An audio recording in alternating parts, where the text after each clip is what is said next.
రాష్ట్ర ప్రభుత్వం చేపట్టిన నూతన ఆరోగ్యశ్రీ స్మార్ట్ కార్డ్ లాంచింగ్ కార్యక్రమాన్ని అనకాపల్లి మండలం గోపాలపురం గ్రామంలో మంత్రి అమర్నాథ్ చేతుల మీదుగా ప్రారంభించారు. ఈ సందర్భంగా మాట్లాడిన మంత్రి, రాష్ట్రంలో ఉన్న ప్రతి పేదవాడికి కార్పొరేట్ హాస్పిటల్లో వైద్యం అందాలనే ఉద్దేశంతోనే దివంగత నేత వైఎస్ రాజశేఖర్ రెడ్డి ఆరోగ్యశ్రీ పథకాన్ని ప్రవేశపెట్టారని గుర్తు చేశారు. టీడీపీ ప్రభుత్వ హయాంలో ఆరోగ్యశ్రీ పథకాన్ని నిర్వీర్యం చేశారని మండిపడ్డారు ఆయన.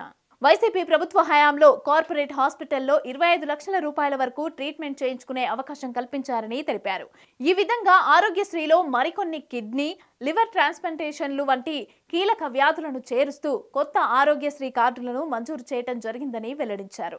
రాష్ట్రంలోనే కాకుండా ఇతర రాష్ట్రాల్లో ఉన్న తెలుగు వారికి కూడా ఆరోగ్యశ్రీ సేవలు అందే విధంగా ఆయా ప్రాంతాల్లో ఉన్న హాస్పిటల్ యాజమాన్యాలతో సంప్రదింపులు చేపట్టామని పేర్కొన్నారు. ఇక రాష్ట్రంలో ఉన్న ప్రతి పేదవాడికి కూడా మెరుగైన వైద్యం అందాలనే ఉద్దేశంతోనే రాష్ట్ర ముఖ్యమంత్రి వైఎస్ జగన్మోహన్ రెడ్డి ఈ నిర్ణయం తీసుకున్నారని స్పష్టం చేశారు.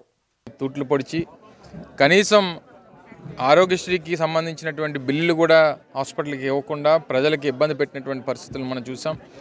నవరత్నాల్లో భాగంగా ఏదైతే జగన్మోహన్ రెడ్డి గారు ఎన్నికల ప్రచారంలో చెప్పారో ఆరోగ్యశ్రీకి మరింత ఆరోగ్యకరంగా తీర్చిదిద్దాం, ఆరోగ్య ఆంధ్రప్రదేశ్ని తీర్చిదిద్దాం అని చెప్పినటువంటి దానికి కేవలం 900 నుంచి 1000 ట్రీట్మెంట్స్ మాత్రమే ఉన్నటువంటి ఆరోగ్యశ్రీకి ఈరోజు దాదాపు 3200 పైచిలకు ట్రీట్మెంట్స్ని దాని పరిధిలో తీసుకొని వచ్చాం. క్యాన్సర్ ట్రీట్మెంట్స్ కూడా కానీ దాదాపు కొన్ని కేసెస్ చూస్తే 27 లక్షలు 30 లక్షలు కూడా ఆరోగ్యశ్రీ ద్వారా వైద్యాన్ని అందించేటువంటి కార్యక్రమం చేస్తూ ఉన్నాం. లివర్ ట్రాన్స్ప్లాంటేషన్ కానీ, కిడ్నీ ట్రాన్స్ప్లాంటేషన్ కానీ, హార్ట్ ట్రాన్స్ప్లాంటేషన్ కానీ, బోన్ మ్యారో ట్రాన్స్ప్లాంటేషన్ కానీ, ఇవన్నీ అనేకమైనటువంటి పథకాలన్నీ కూడా తీసుకొస్తూ నెలసరి సంవత్సరం ఆదాయం, కుటుంబానికి సంబంధించినటువంటి ఆదాయం లిమిట్స్ని కూడా దాదాపు 5 లక్షల రూపాయలకి పెంచేటువంటి కార్యక్రమాన్ని చేశాం.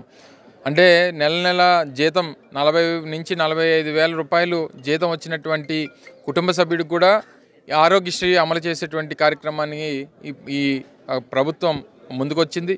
దాదాపు 190% మందికి ఇది వర్తింపజేసేటువంటి విధంగా ఈ కార్యక్రమాన్ని చేశాం. దాంతోపాటు 25 లక్షల రూపాయలకి లిమిట్ని పెంచుతూ, అంటే గతంలో కొన్ని లిమిట్స్ ఉండేవి, ఇంత మాత్రమే చేయాలి, ఎంతవరకు చేయాలి, లేకపోతే ఒక కుటుంబ సభ్యుడికి కార్డు మీద ఒకరికే చేయాలి అనేటువంటి లిమిట్స్ అన్నీ కూడా గతంలో ఉండేవి. వీటన్నిటిని కూడా తీసుకొస్తూ ఎవరికి ఏ ఇబ్బంది వచ్చినా సరే పూర్తి స్థాయిలో ఈ కార్డు ద్వారా వారికి ఆంధ్రప్రదేశ్ రాష్ట్రంలోనే కాదు, ఇటు తమిళనాడు కానీ, కర్ణాటక కానీ, తెలంగాణలో కానీ ప్రముఖ హాస్పిటల్స్ అన్నింటితో కూడా టైఅప్ అయ్యాం. నెట్వర్క్ హాస్పిటల్స్ పరిధిని పెంచాం, అందరికీ అందుబాటులో తీసుకొచ్చేటువంటి కార్యక్రమం చేశాం.